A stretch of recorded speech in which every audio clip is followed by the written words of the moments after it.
Welcome to Who Are You, a CSI podcast. I'm Raven, and I've seen CSI thrown through around 3 to 4 times. And I'm Nick. This is my first time experiencing these episodes. And today we are reviewing Season 4, Episode 15, Early Rollout. Original air date, February 19th, 2004. Director is Dwayne Clark. Writers are Anthony E. Zeiker, Carol Mendelson, and Elizabeth Devine. I was going to say Devine. Divine, I'm fairly sure is how you would pronounce that. Could be Devine. Like Adam Devine? I'm just saying I know someone that has this last name and it's spelled the same exact way, and it is Divine. Devine. Yeah. Yeah, I think some people go one way, some people go the other. So the tomato situation. Yeah. So who knows? I'm not sure how Elizabeth pronounces it, but we begin today's episode with shots of the Vegas Strip before we head to the burbs and a gated community. So before we're there, Nick, what is our Vegas score for today's episode? Yeah, we have a late come behind victory. I don't know if I'd say victory, but showing a surge where we were like 2 scenes through the first half plus of this episode, and then somehow we ended at 39. Oh, wow. I write down when they happen now. Okay. So I don't want to rewatch. If I missed one, I can capture it. Yeah, you can capture it. 25 minutes, 32 minutes, 37 minutes, 39 minutes, and 42 minutes. Okay.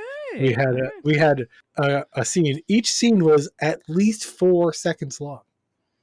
Oh, wow. They were 4 or 5 seconds long, each intercut. Okay. So the back half of the show had over 30 seconds of Vegas scenes. Yeah. Okay. So they kept you locked in. Really, the opening credits is 1 scene. 3 seconds. It's like a very we see the Vegas Strip for like a moment, and then we're over to the burbs.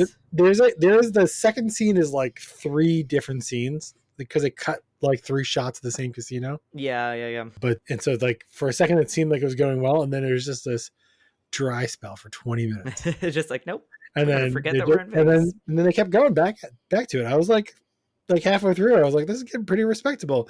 Oh, this is really good. I was like, I mean, in the new scoring, anything over 30 to me is very Vegas-y. That's fair. So yeah, all right. Good score. So we came back from behind on this one. So we're in this gated community. We see a husband and a wife getting ready to leave the house. The wife goes to pull out the car before she's able to really do so. They are both attacked quite viciously. We then have Catherine and Grissom on scene. I was going to say, there's a weird 2 interesting things in this opening scene. Yes. One, on rewatch, there was some stuff in the foreground they put into place that pertains to where they're going. Because they're kind of like, oh, you're ready to leave, like we're going to go somewhere together. Yes. Which is important to the storyline. Well, that'll get revealed later. And I was pleasantly surprised in my rewatch to realize, oh, like there's a little something here for that. Yeah, to like that they're not like just going about their day. Like the second thing is, where is that the killing of the husband? Yes. In the first scene does not match to the plot later on. They show him being killed in a later reenactment in a different location. And I feel like the initial scene is what we see here, not when he's killed, but when he's stunned. So that's the thing. Because what I'm thinking, remember, is they stunned him. Spoiler alert, we learn that she dies first. Yes. So they stun him. I guess, we're about to cut to them being dead. Yeah. But in this whole opening scene, it literally looked like his bloody body was dragged. There's a trail of blood down the walkway. Maybe that's more of what I'm thinking of, is they show him like as if he was killed up top and dragged down. He was. But then later on, they show him as being killed at the bottom of the driveway. No, I don't think they do. In the final reenactment, because for line of sight purposes. Well, no, but they drag his. Spoiler alert for like the very end of this episode, listeners. Super spoiler. Just watch the episode now, because like we already ruined it for you. Well, not really. Well, we have quite a bit to get through still, but no. They kill him. The dragging is so that they can lift him up and show the person that he is dead, and then they drop him back down. But he's already dead. But maybe I'm confused. I thought they were stunning him, dragging him to the location where they could show him being. No. They stunned him. Again, spoiler alerts. Watch the episode before listening to this. Our lovely listeners. They stun him so that he is forced to watch his wife die. Oh. And then he is killed, and then he is dragged. Oh, I don't think I got that at all. That makes a lot of sense. Yeah. So It's very, despite spending, spoiler, the entire episode on this one case. one case. This is a one-cased episode. Apparently, they don't do the best job at explaining it, but Also, caveat: I've been really wishy-washy about recording because life has just been hectic for me recently. And so Nick did his watch through a week ago. And yes, so he is recalling his second this watch through. episode, his second watch through a week ago. So Yeah. he is recalling from memory a week ago. So Although I wrote that down, so I can't. I'm trying to give you an out. Second watch through, I was like, this. That's why I'm struggling to remember the details. But I wrote down like, wait, that's not where they said they killed him later. Yeah. So we learn in like one of the last scenes that the person responsible for their murders really, really wanted to hurt Mike Trent. And one of the ways that he really, really hurt him was to force him to watch his wife being murdered before he was murdered. Yeah. For some reason, I thought he wanted to see him killed. I think that's maybe where I got confused. Yeah. So that Maya was making the extrapolation that they dragged him downhill to the end of the driveway to show me. So let's just get back into We'll get back into it. Okay. Theme, and then we'll get our listeners caught up and we can talk about it at the end. We can talk about it at the end, yeah. So we're with Catherine and Grissom. They're on scene. This is an early call out. So we get the name of the episode real early in this episode. Which is I think interesting to think about. Like their 8 a.m. is like they go home and go to bed. Yeah, they're in bed. Like they're like technically off shift, or like generally speaking, they're off shift at this point. Despite the fact that most of their scenes, every single episode, take place during the daytime. This is very true. But they're still an overnight shift. Very true. And Jim Ross is already there. We learn that the victims, Mike and Laurel Trent, owned Acid Drop, which is like one of the like happening clubs in Vegas. It appears that they have been shot execution style. And this is the first of many times that Grissom is like, why was the husband dragged? Yeah. Because he was dragged to a spot where it would be easier to spot him. And they were like, generally, if you're trying to like quietly kill people, you want to hide their bodies. Like you don't want their bodies out in like general view of the public. So it's like very strange. We have this question. We go to credits. We come back to Catherine entering the home with Warwick. Catherine makes a lot of assumptions about Laurel Trent being a trophy wife with very little evidence or context. She's just like, obviously she's a trophy wife. And during this exchange, Warwick gets a call from Greg Sanders, who is at the wrong gate. So Warwick has to tell him to like head back down the road, take a left, and then you'll be at the correct gate. It's different using a TomTom and a MapQuest. Very true. We then have Nick and Sarah and Jim Brass. They are talking about, how clubs like hire celebrities to come by and like help. Was it Little Kim and Ja Rule? Something like that. And I was like, oh, this is so dated. I was like, it's dated in a way that I adore, but I was like, oh man, this is so good. Both of those artists are due for a TikTok comeback. That is true. Where one of their songs goes viral. Yeah, we'll see. And during this exchange, Sarah's using some cough drops. Jim Brass immediately suspicious of this. We'll find out why later. But before then, we're back with Grissom. He's examining their car. Nick asked for one. Yes, and she says, this is the only one I have. Yeah, which comes up again later. But also, Nick, why do you need a cough drop? You're not coughing. I know. You're not sick the entire episode. He's just like, I want a sweet treat.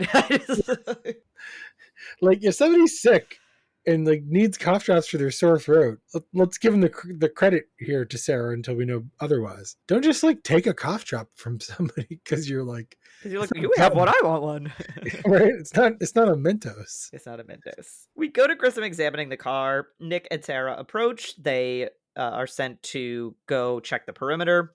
Warwick meets Greg Sanders, and he's like, did you just like roll out of bed? Like, what is this attire? You're disheveled, and this is like not appropriate. He's wearing like the Chris Angel shirt is what I feel like. He is kind of wearing your Chris Angel shirt. I don't know what that brand is. Guys used to wear this all the time. I know exactly what. As soon as you said that, I was like, I know exactly what you mean. It's got words on it. It's probably ruffled around the collar. Yeah. And so this turns into an opportunity where Warwick gives Greg Sanders a lesson on like how to be prepared and how to like stock your gear and how to be, all these sort of things. Like, if you're going to Which, be serious about being a CSI, yeah, and Greg it's like Sanders a was just like, really good lesson, a really good yes, one. it was. And it was respectful. Like, it wasn't demeaning. And Greg Sanders was like, well, no one told me. And Warwick was like, well, now someone did. So now you have this information. Do with it, what you will. The next scene, we have Sarah popping another cough drop. So she lied to Nick about not having another one. All right. I want to talk about this because we kind of glossed over this a second ago, but there's two components to this. One is why is Sarah taking the cough drop, and I'm sure we'll get to that later. We are definitely going to get to that. Two, yes. I interpreted this as a little like she's not offering Nick a cough drop. She's bitter about the promotion. Oh. That's why she needs the cough drop, and we'll discuss that in a second. Okay. Brass talks about it. Yeah. But she said she says something later about like not liking to doesn't like to lose or remember losing is still losing. Yeah, losing is still losing. Yeah, losing is still losing. That's a great name for this episode. I was like, I kind of keyed into the first time. I watched the second time. I was like, oh, they're definitely trying to tell you this story, which is that the reason she won't give to Nick is she's bitter about him being promoted over her, which they haven't told you has happened.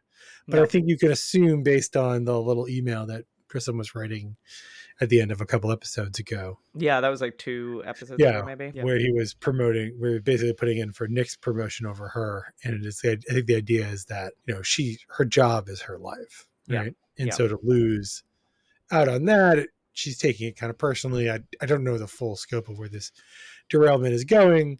I see she's also still probably struggling from the Grissom reveal in the interrogation room. Yeah. And so you have like these weird feelings compiling on each other, and it's not unreasonable to think about what somebody might do in that situation. But I sort of keyed into this notion that I think she's being particularly salty towards Nick as a result.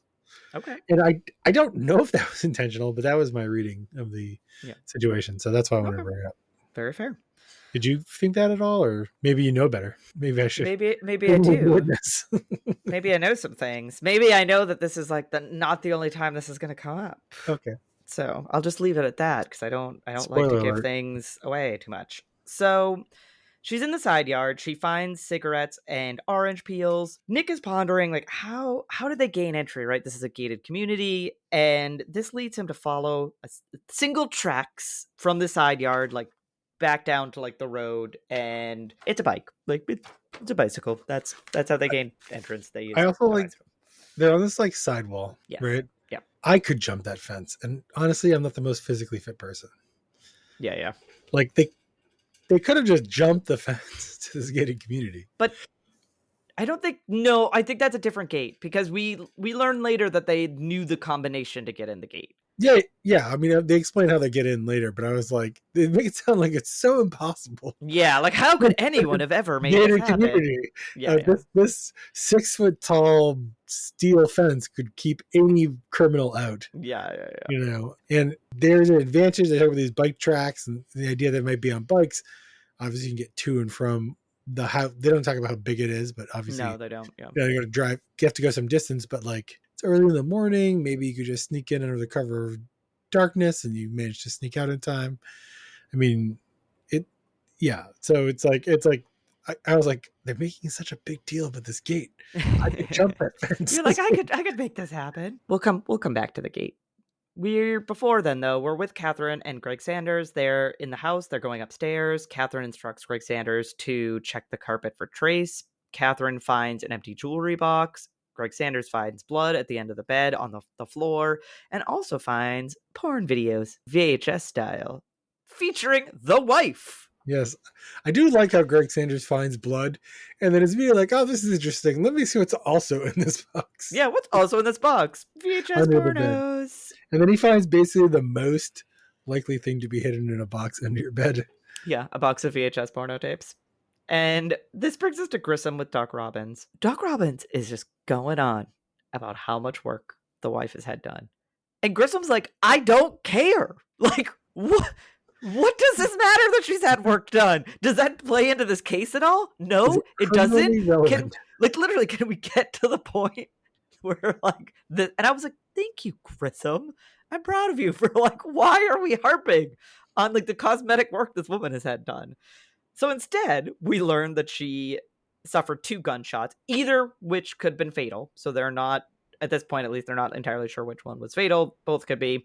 She also has stun gun burns, which plays a major role in this episode, is stun gun usage. So then we have a Warwick and Nick outside walk and talk. A rare outside walk and talk. They are at the keypad for the community, and this is where they realize that the people who gained access had the code because they were able to do a test to see sugar residue, and then the sugar residue were on the buttons that correspond to the code. And I think they were basically saying, like, listen, they probably watched people put the code in, yeah, and then that's how they got the code. But they were over there eating oranges, waiting for someone yeah, to have, and that sugar from the oranges got on their fingers, and then was left on the pad. Yeah.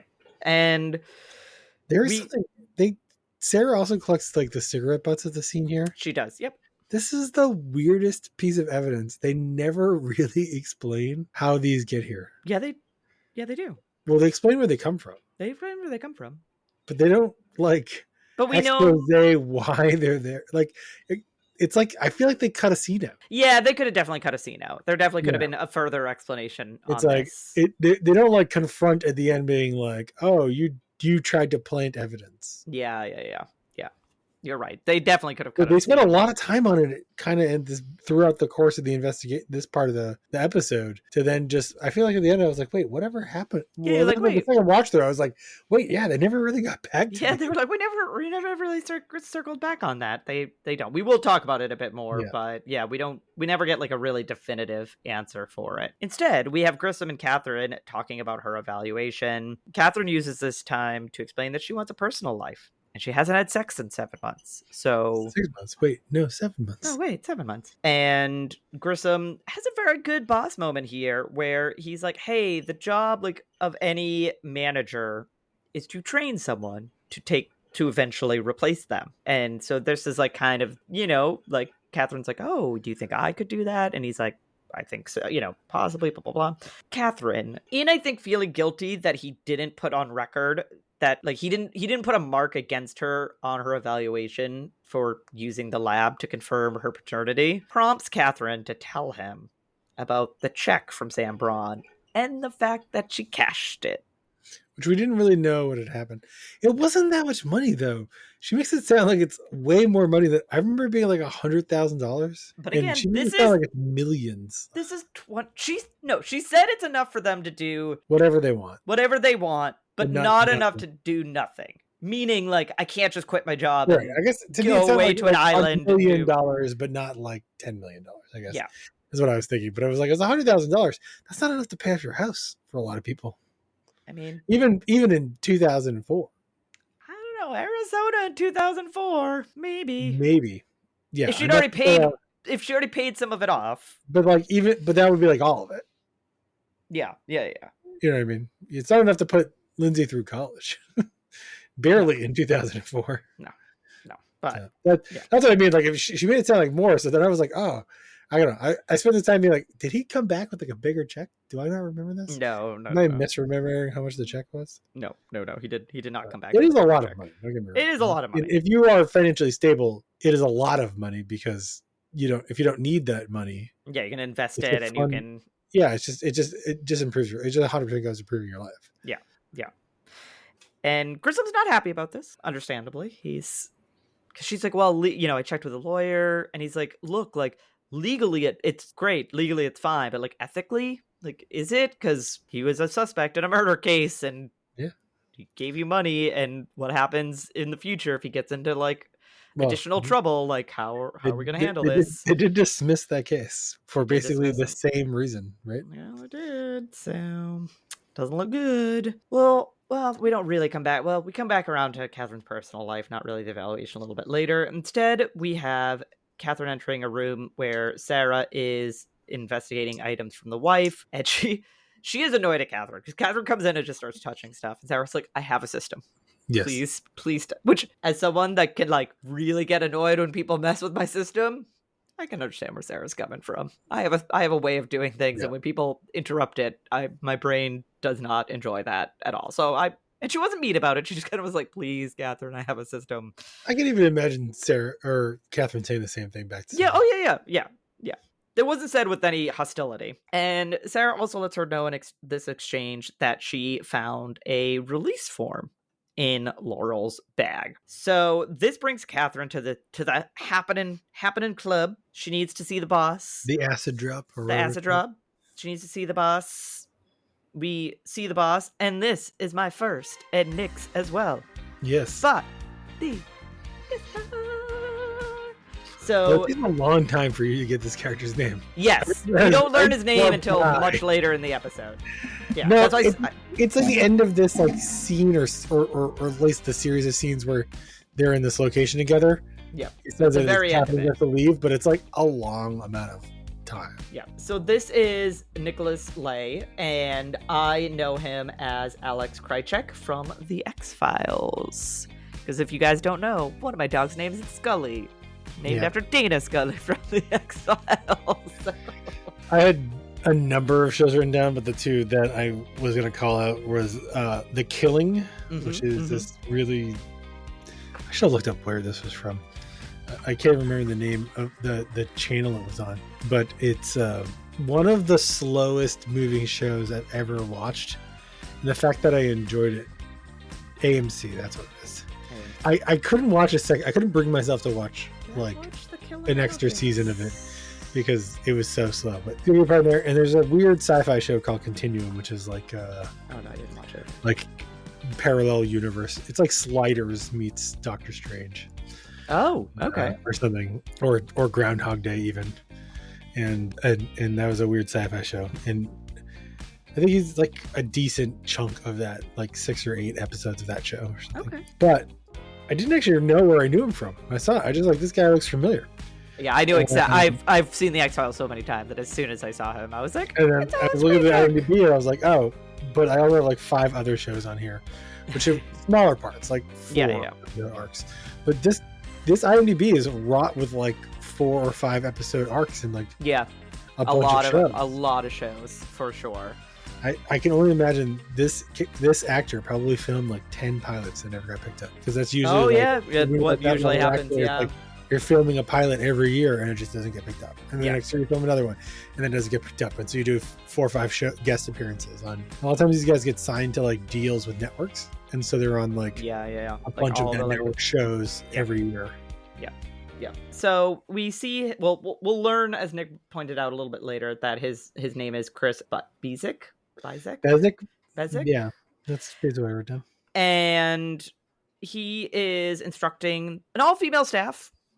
Like all of his servers are women. Yeah, like bottle service. And waitresses. Yeah. And he, Catherine approaches him. He brings Catherine to a private room to talk, because he immediately is like, "Oh, is this about like Trent, about Mike and Laurel?" And he, they sit down in this private room. They're talking, and he's saying, as terrible as this is, they would have wanted to go out together. Like they wouldn't have wanted to like live without each other, and so at least there's like that in all of this. And he's like the first one to be like, "She's no trophy wife," right? Yes, he's like, no, he really loved her and she was really good for him. And I think he said, oh, is it this scene or is it later? No, it's later, I think. No, because there's several different people that say that they were like really good for one another, so this might have been the scene where he says that he got her out of porn and she made him a home. Yeah, I'm pretty sure it was the scene. And so we learn that Chris runs his clubs, Mike Trent's clubs, since his like professional breakup with his past partner, Mr. Good. And Catherine's asking about Drake the snake, the one who was on the release form. Drake, and he's like, no. Yeah, and he's like, oh yeah, no, like he's harmless. He just like, he wants to get into porn, whatever. Like I hired him. Like, you want to go talk to him? I'll bring you go down to talk to him right now. Ron Jeremy reference is really proud. Yes, I was like, this is bringing me back. He's also not. He's a pretty terrible person too. And then he asks for Catherine's name in a very come hither sort of deep gravelly voice sort of way. It's just kind of like, hey, I didn't get your name. And I don't know if it started in this scene. I think it did. She talks to him in like an octave that she doesn't talk to anybody else. Oh, really? Yeah. I mean, and then next time they have like, a close moment, I noticed this, but like I didn't notice it in this one. Yeah. And again, I don't know if it's a scene or if it's later on. But so Catherine's at the bar talking to Drake the Snake, and this is my Spot the Guest Star. Oh, this is not my Miss Spot the Guest Star. Oh no! Ooh, no! All right, Drake the Snake. Let's go. Ooh. So Drake Snow, played by Kim Coates.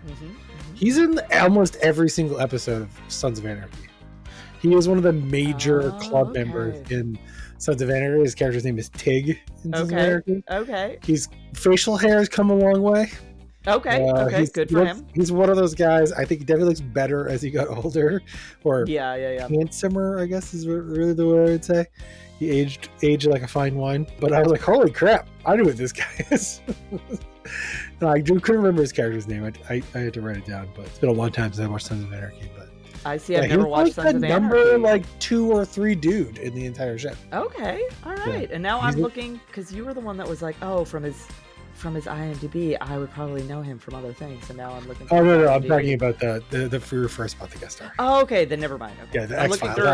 I assumed because he was in the X Files, you would know who he was. Okay, yeah. No, I don't think he's in anything else I know of. I think that's the only thing I've seen. Although there was a movie he's in called Goon, which has Stifler from American Pie in it, which people say is good. I've never watched it. I've never seen it either. It kind of came out like after my post Blockbuster days, but he was in 3 episodes of Smallville, so I probably did see him in that, but I don't remember. I don't remember from that. I don't remember from that. Yeah, he's in some insane number, 92 episodes of Sons of Anarchy. Okay. Of which I've seen every one. Okay, so you're definitely It was the business guy. Oh, I forget the actor's or the character's name, but he was in just a few episodes ago. We had Spot the Guest Star for the Sons of Anarchy. Yes, we did. Yeah. So he is explaining to Catherine that he just bypassed Mike altogether and went straight to Laurel to give the form to, because he was just like, Mike does not like me. And this was for the location, right? They didn't really mention this. This was for the location. They made it sound like it was a release form for acting in a porno, but it really just was for the location. It was so that they could use one of their clubs as a location to film a porn video in. We then have Warwick and Nick with a whole big grouping of abandoned bikes. And as they're examining the bikes, they find sugar on the handlebar of 2 of the bikes, similar to what they saw on the keypad. And Warwick knows a special trick, so he removes the seat of one of the bikes and pulls out the receipt of said bike, which leads them to a... I want you to just take a moment, and I just want you to imagine getting in front of a jury and being like, yeah, we got 100 abandoned bikes from Las Vegas. Yes. And 2 of them, the riders of these children's bikes. Had sugar. Sugar on the handlebars. And then imagine the field day the defense would have. Oh yeah, children, widely known for never consuming candy, never any kind while riding their bikes. When literally the episode we had before this, the robbery went wrong because the child ate so much candy that he had 5 cavities. Yes. So let's. This was like, I was like, wait, you're telling me you have that many? I mean, we're not talking. This is Las Vegas. It rains once a quarter. It like almost never rains. So if any kid had a sugar from like a month ago, it would be on the handlebars of that bike still. Yep.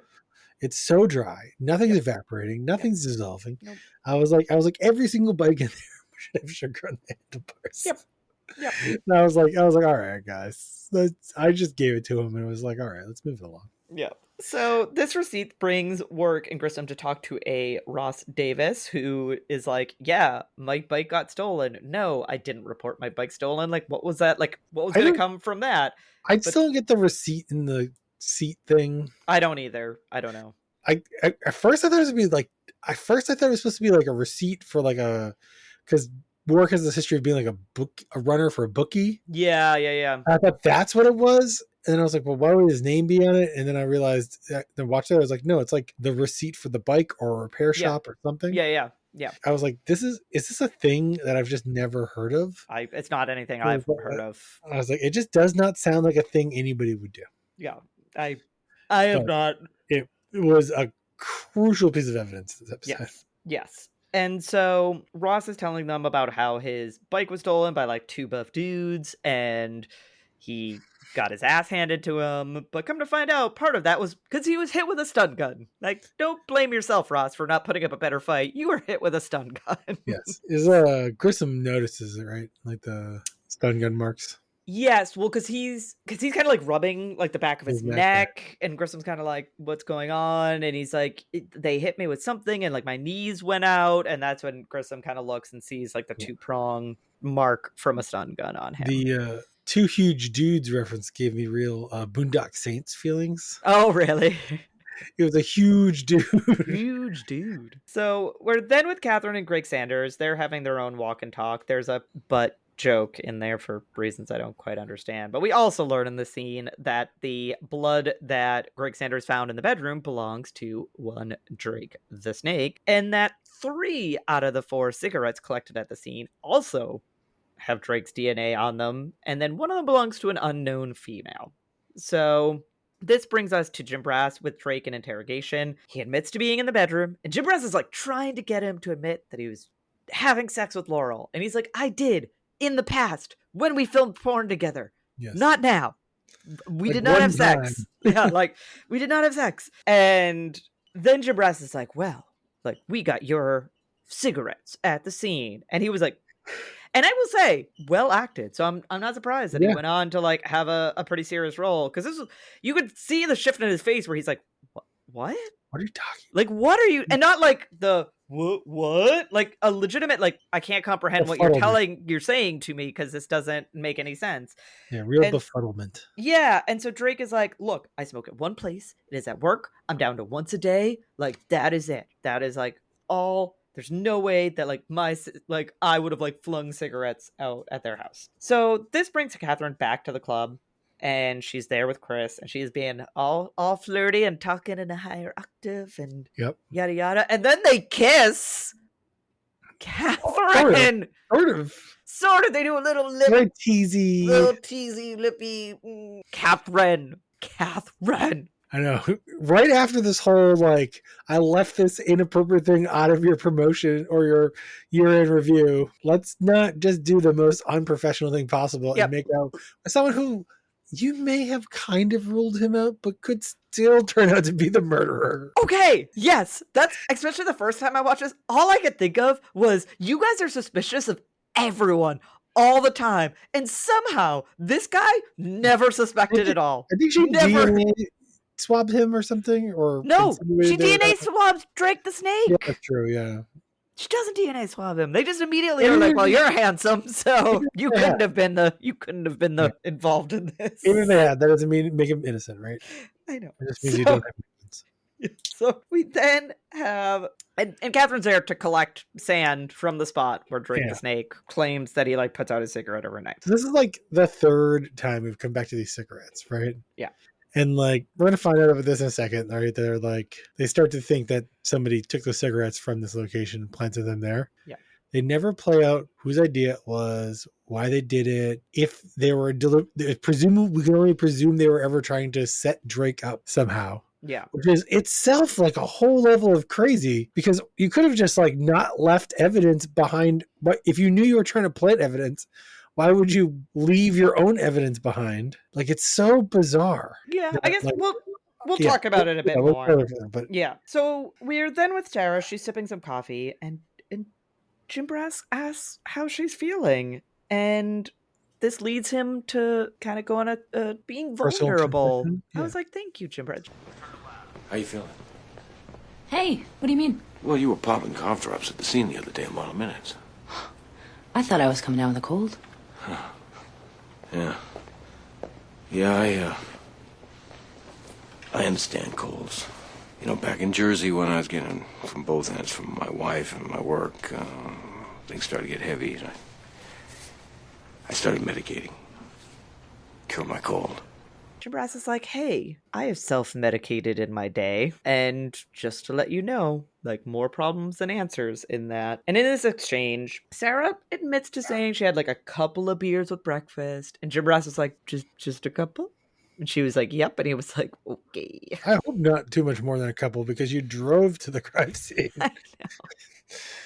So he's just kind of like, I'm here for you, just...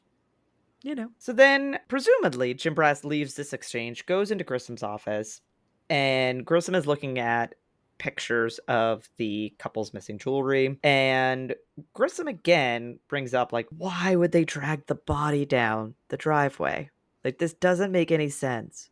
Why would they do this? And this is like a point that he just like keeps coming back to. He's like, this doesn't make any sense. We then have Hodges with Catherine. This is where we learn that the sand from Acid Drop matches the sand that were on the cigarettes found at the scene. And so it does appear that the cigarettes were planted, which explains why there's just like this random unknown female. Because they were like, why? Who's this like random unknown female? And they were like, oh, yeah, someone else happened to like also put their cigarette out in the same spot and just got collected into the same thing. There's that they were trying to get Drake's cigarettes. Yes.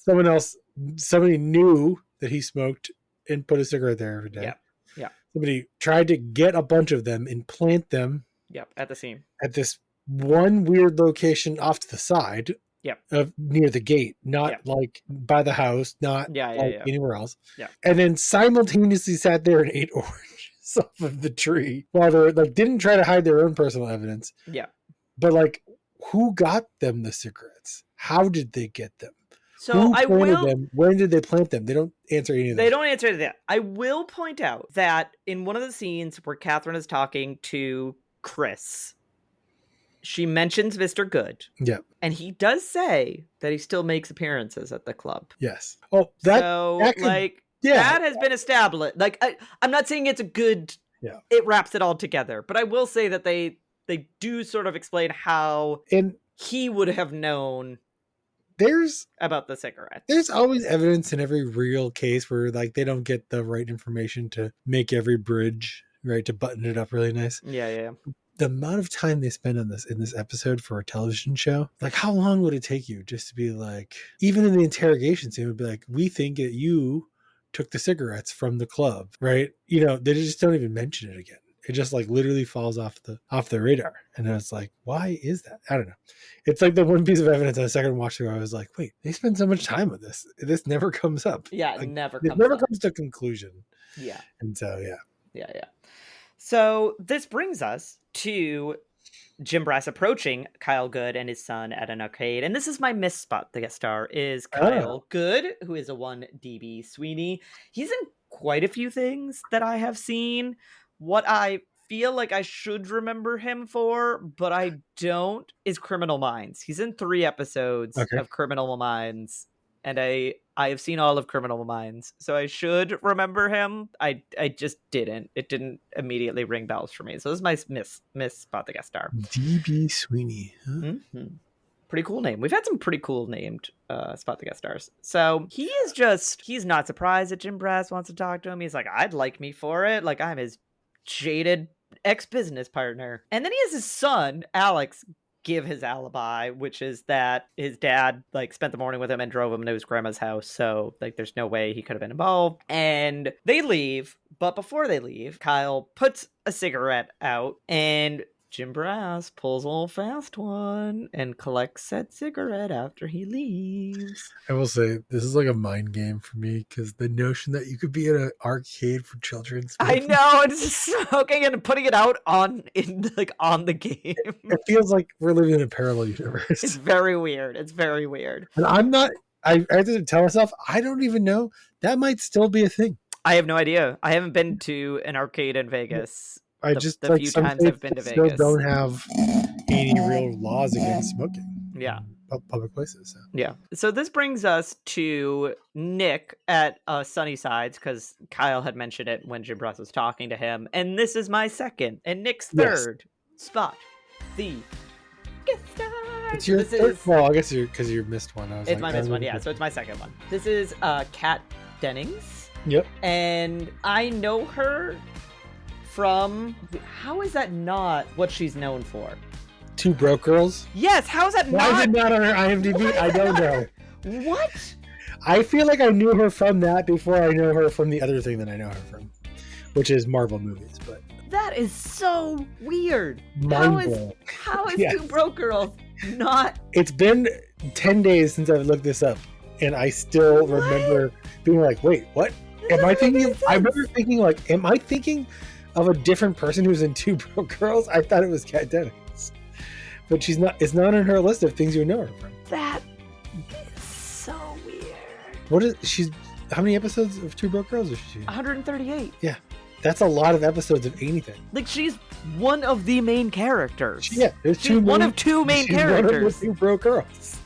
Also, like, if you look at her IMDb, she's in like 10 things having to do with Two Broke Girls because she's basically one of the main characters in the show, and so she's associated with it up, down, left, right, and center. She's so weird. I also do know her from. a 40-year version, and I cannot tell you who she plays. I could not tell you who she plays. I do also know her from WandaVision because I did watch all of WandaVision. Yeah, she's in Thor, so she's one of the main, like, the old school Thor. She's in the original Thor. Oh, she's okay. the friend of Natalie Portman. Oh, okay. But a newer show she's in, The Sandman, which is, if you've never seen, just kind of a cool thing. Yeah, I haven't seen it. Wait, she's not in the Sandman. This is a podcast. Oh, I was like, for a second, I said that. I was like, wait, who is she in The Sandman?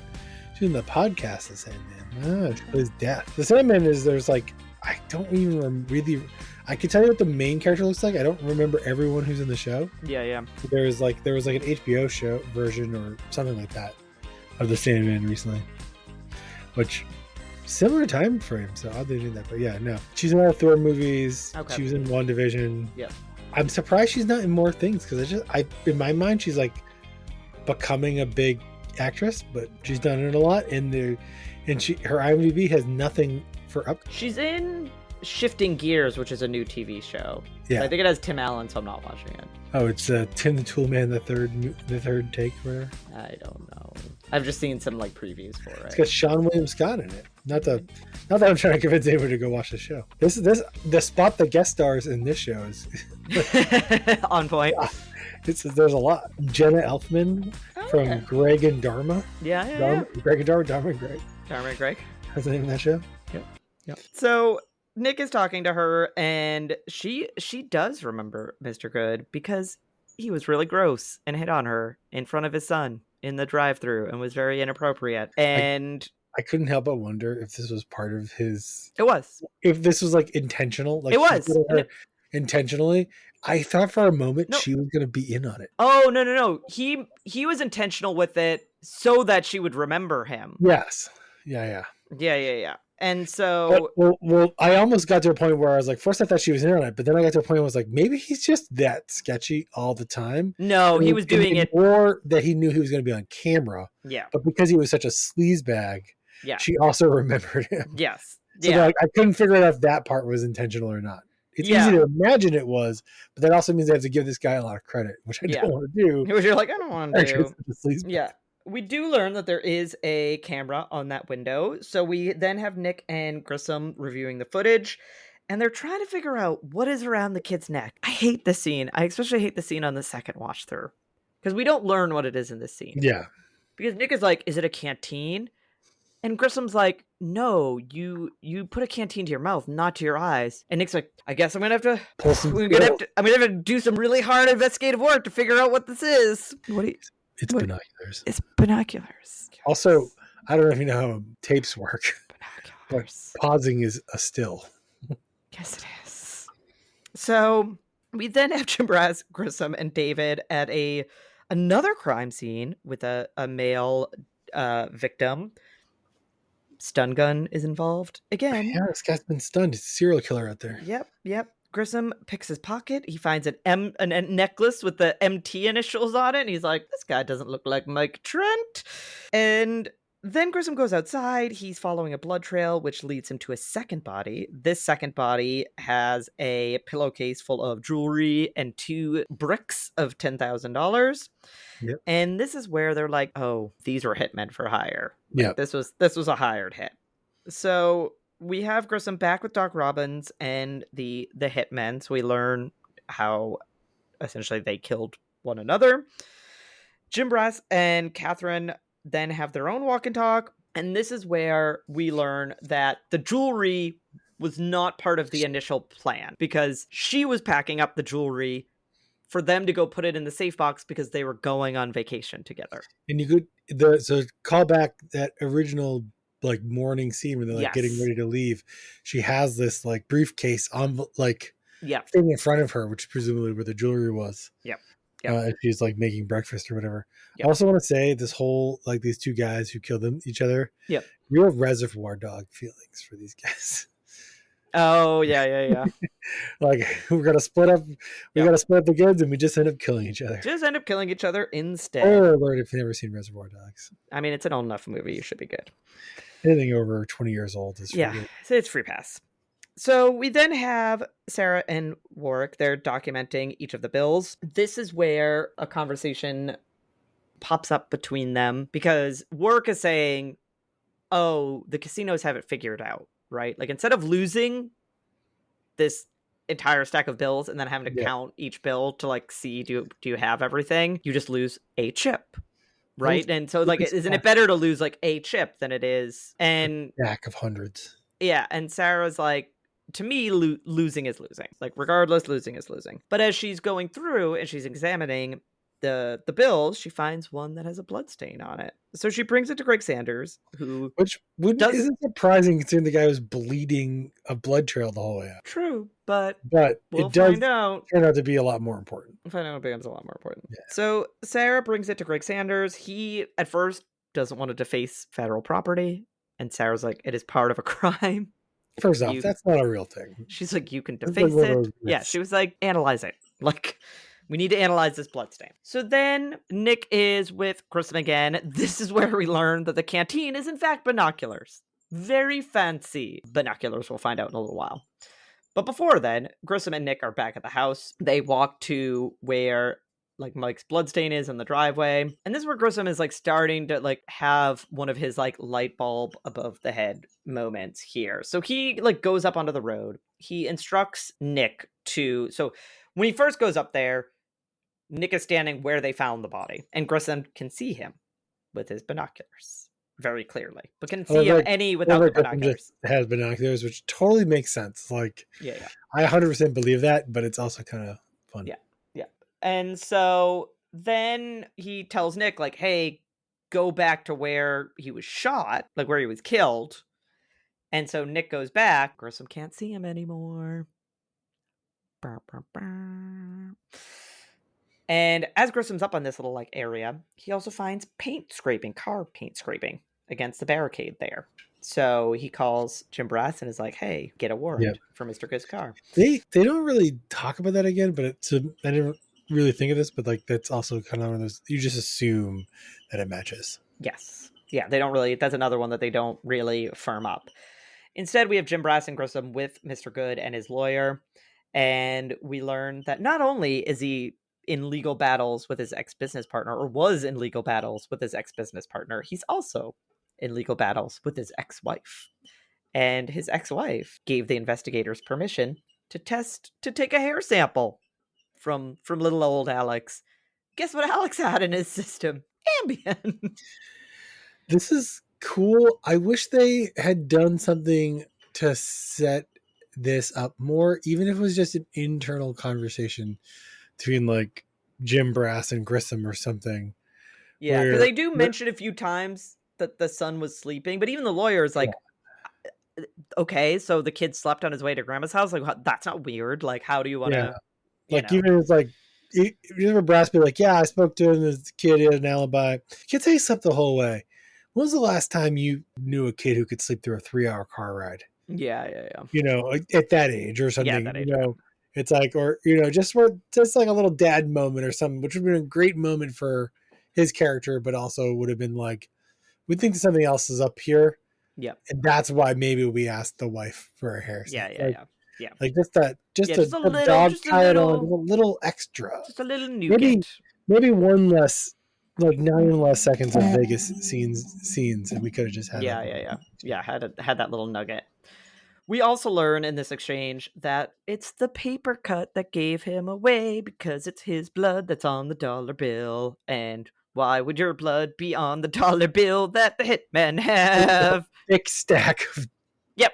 hundreds and a 10 grand wad. Yeah. Yep. And this is where we learn, because he does go on a rant about how much he hates Mike. He says, like, oh, I didn't kill him. But he goes on this, like, he's a terrible human being. And there's a bunch of other people that would want to kill him. And I don't mind that he's rotting away. Like, he just, like, goes on this whole rant. And Grissom is like, you didn't want to kill him just for legal dispute purposes. Like, you wanted him to suffer. Like, you wanted him to feel pain.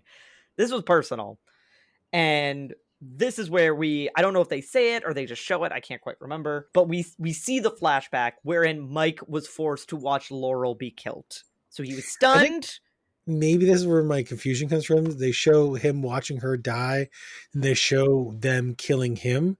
Yes. And I think, and then they also show the guy on the hill with the binoculars. And I think I just stitched those three together. Yeah. He was already at the bottom of the hill, but I think the idea is they killed him and then they dragged him down. And then they dragged him down, and then he could see them. Yeah. And so that's the end of the story. We do have one more scene, though. Grissom's in his office. Catherine's leaving, and she's like, hey, are we going to be good after what we assume is related to the check conversation earlier? And he's like, well, we'll be fine. We'll get there. And Catherine has to leave because she has some unfinished business to attend to. It's a shame she didn't go, good, I'm going to go continue making out with one of the suspects from our last case. Yeah, like if we're going to like let things pass, here's another thing that I'm going to need you to let pass here is that I almost made out with potential suspect in this case. Yeah. But good thing it wasn't him, so it doesn't matter. At the start of this episode, I did not pick Catherine for having the most self-destructive behavior. And that is the end of the episode. So, Nick, what did you think about today's episode? I had a long time to reflect on this episode. Yes, you did. I am very bothered, clearly, by some of what I feel like evidence left on the table. Yeah. Loose threads. But as I thought about it more and more, there's a lot of personal character development for a lot of different characters in this episode. Yep. The storyline is just fine. It is pretty good. It's a one-liner, one storyliner. Yep. So, which wasn't great. So I ended up at a watch in a 3.5. Okay. Okay. Up from a 3. I think if my gut rating was a 3, but when I thought about it, I was like, we have had some dearths in scores for a couple episodes for me. Yes. I need to give more credence to the sheer amount of character development that took place in this episode. And that's probably a big reason why there's only one storyline. We have Greg getting more and more into learning things. We have Catherine in her personal life. Yeah. We have, I'm literally having a mind blank, Sarah, yes. her struggling with both what maybe she heard from Grissom, but also her position potentially. Yeah. We have a kind of a cool, I mean, it's really in the context of Greg, but like, Warwick talking about like, I don't know. Warwick's character is like in and out of the show. I feel like some of the times where they like focus on him and then don't focus on him. Yeah. I agree 100%. He comes from a background of like having to like make a name, like get out of a bad situation and become a normal adult. And like he's got his stuff together. And for him to talk about why like these things that he's doing and how serious he takes his job and, trying to instill that in somebody else, like being a mentor, like those are all cool things for his character to talk about. And so that was really good too. Real missed opportunity to have a couple brass dad moments with, as I mentioned before, but overall, I don't know that we've had this much character development, like range of character development. Yeah. Like not just like a single character. So I had to think about like giving credit for that. And I was like, what more do I want? Right. This is a perfectly good episode. So I went up to 3.5. But I will say the second watch through wasn't helpful. So I just gave it a normal watch. Like I feel like the one watch is good. Yeah. You don't really need to go back and rewatch this. There's not a lot of like Easter eggs. There was like one or two things. Yeah. Yeah, so I think I'm gonna land at a 3 out of 5 for much the same as you. Like, there's a lot of character development, which I like. It was fairly well spread out amongst the team, which I enjoy. I oh gosh, now I'm talking about it, I'm like, do I want to go up? Because now I'm like, oh, and then there was like It's good hard. callbacks. Like It's hard they to called remember to give credit for those things, yeah, right? I'm like, because then they Yeah. did like I mean, I knew that the check was gonna come up, but I didn't remember it was like this Yeah. episode specifically, and I was like, oh, I'm glad that we like circled back around to the check and like what happened there, and they didn't just like let that fall by the wayside. And Oh, and we forgot to mention when Catherine first goes to the club and she's like, "Hey, I need to speak to your boss." That's Anthony E. Zeiker. it's Anthony Z. Zeiker. He's our creator is in this episode, He's which in is this not really episode. worth points, but it's worth mentioning. It is definitely worth I mentioning. don't know why that reminded me of this moment, but it was just It's the, okay. the little things. I guess I was thinking about how you got to make room for all the little things in the episode. Yeah, and that yeah, can eat up time over the course of the whole episode. yeah. And then like all the spot the guest star, like all the like supporting actors, great. Yeah. You know, like they're like everyone. I was like, I can understand why a lot of these people went on to like do some pretty big things because There was yeah, a moment where I thought Laurel Trent was played by Topanga. oh, A fraction of a second, but still. you're like, wait a second. I was thinking like those actors didn't have that much to act for in this episode because they weren't in it for very long, but everybody else is pretty good. Yeah, I think so as well. And but yeah, it was like one story episodes, which again, generally not my favorite. And like the story itself, like it wasn't bad, but Yeah. I do think like as you pointed out, there was definitely like some moments where I was like I put down in my notes, we touched upon it, but I made more of a deal of it when I was going through my notes of like, why was Chris never a suspect? Why did we just immediately be like, nope, this guy's legit. No concerns here. He's good.